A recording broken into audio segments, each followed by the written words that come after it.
सच्चिदानन्दरूपाय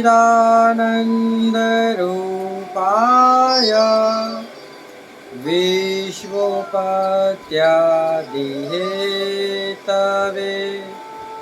तापत्रयविनाशाय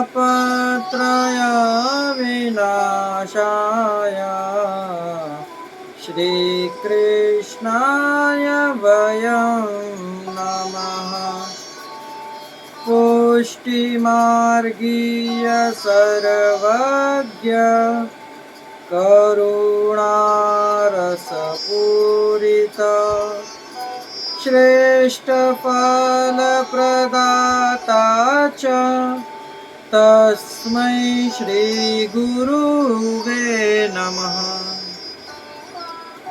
जय श्री कृष्ण। राधे राधे प्रियजनों, दास का प्रणाम स्वीकार करें। तो आज उपस्थित हैं हम आपके सामने एक नए भक्त की कथा लेकर। भक्त ऐसे जिनकी गणना ही नहीं कर सकते आप और हम, जिनके बारे में कुछ बताने में हम सक्षम ही नहीं है, समझो तो आप। जो संतों को नित्य प्रति भोजन कराने के लिए कुछ भी करने को तैयार, स्वयं अपने पुत्रों को भूखा रखने में तैयार, ऐसे संत जिनका नाम अपने आप में ही एक रूपवान है जी। उनका नाम श्री रूपा जी, जिन्हें आप और हम श्री रूप रसिक देवाचार्य जी के नाम से जानते हैं। तो आज ये दास आपके लिए श्री रूपा जी की कथा लेकर उपस्थित हुआ है। परंतु इससे पहले यदि आप हमारे चैनल पर नए हैं तो हमारे चैनल को सब्सक्राइब करके बेल आइकन बटन को दबा दीजिए, जिससे नित्य प्रति आपको इन कथाओं का रसपान हो सके। प्रियजनों, आप नित्य प्रति हमारे सत्संग को सुनते हैं, हमें पता है, क्योंकि व्यूज आते हैं, परंतु आप शेयर नहीं कर रहे हैं। जितने लोग आप देख रहे हैं, यदि आप उतना, कहते हैं ना, बूंद बूंद से घड़ा भरता है, तो ये सनातनी परिवार, सनातनी सेवक जो परिवार मैंने बनाया है, ये सिर्फ मेरा अकेले का नहीं है, अपितु आप सब लोगों का है। आप सबके आशीष और आशीर्वाद से ही हम आगे बढ़ सकेंगे। तो कृपा कर हमारे चैनल को शेयर करिए, और हो सके तो इस दास की एक विनंती को स्वीकार करिए कि आप नित्य जो स्टेटस सब में लगाते हैं, वो स्टेटस आप अपने मोबाइलों में लगाइए, जिससे और लोगों को भी इससे प्रेरणा मिले और कुछ सीखने को मिले। तो चलिए शुरू करते हैं आज की कथा श्री रूप रसिक देवाचार्य जी की। कहते हैं आप दक्षिण देश के रहने वाले थे, जाति के ब्राह्मण थे तथा खेतीबाड़ी का काम किया करते थे। संत सेवा में आपकी बड़ी ही निष्ठा थी। बहुत काल तक आपने संत सेवा का सुचारू रूप से करते। साल वर्ष आप खेती की उपज करते और संत सेवा में लगा देते। कहते हैं एक साल इनके यहाँ पर अकाल पड़ा, परंतु इनको तनिक भी क्षति नहीं पहुंची, संत सेवा में त्रुटि नहीं कर पाई है। अकाल पड़ा तो इन्होंने जो इनके धान उत्पन्न हुआ था, वो धान बेचकर इन्होंने संत सेवा जारी रखी। देखिए, कहते हैं ना, प्रण ऐसा होना चाहिए हर एक मनुष्य के जीवन के अंदर के मुझे ये दिन में ये कार्य करना है, मतलब करना है। मुझे आज ठाकुर जी की 2 माला करनी है तो करनी ही है। ये अनिवार्य नहीं है कि आप सुबह उठकर ही करें। आप कभी भी 24 घंटे के अंदर कभी भी कर सकते हैं।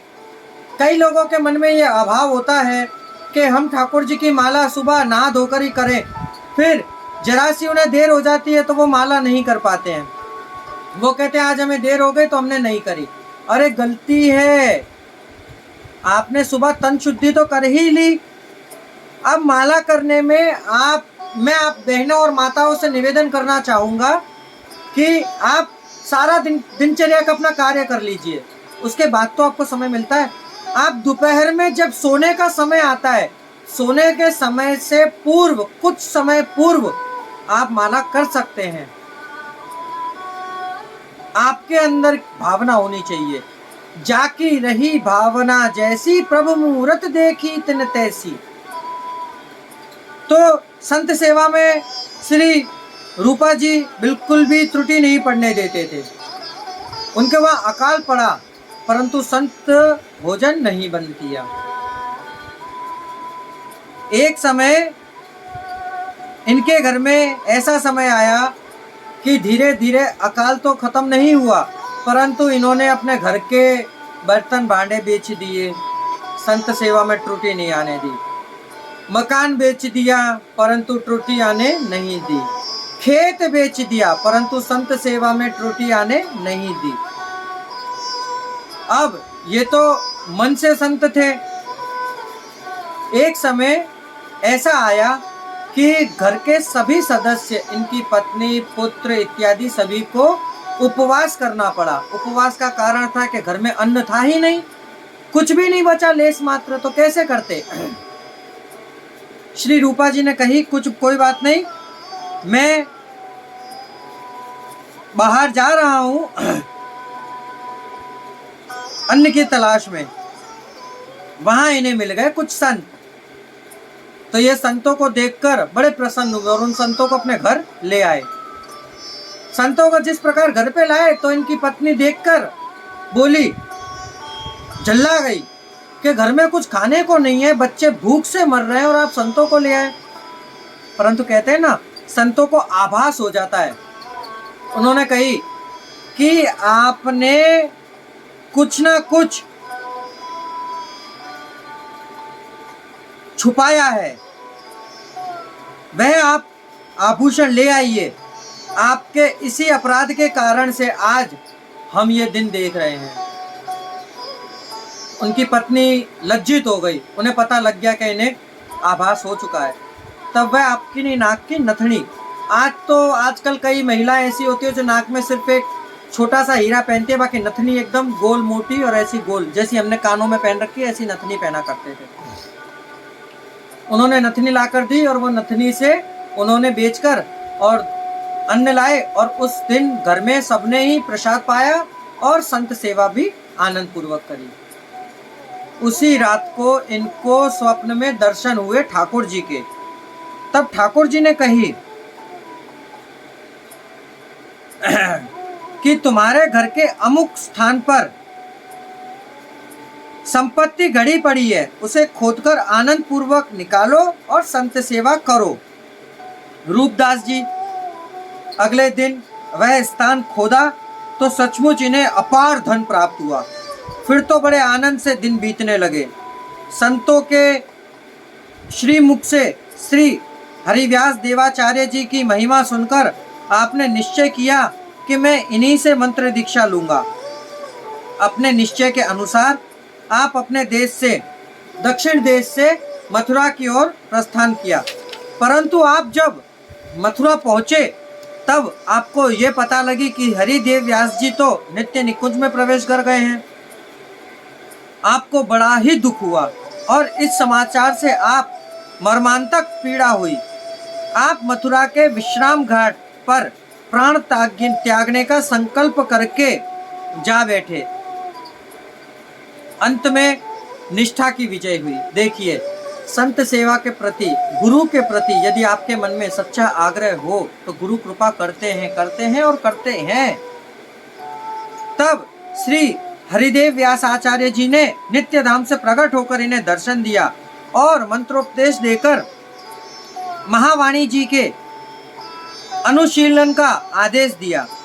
श्री गुरुदेव की यह अलौकिक कृपा देखकर आप आनंद विभोर हो गए और तत्पश्चात श्री गुरुदेव के आदेश अनुसार आप आजीवन महावाणी जी के मनन चिंतन में रतत रहते हुए इष्टाराधन करते रहे। श्री रूप रसिक जी ने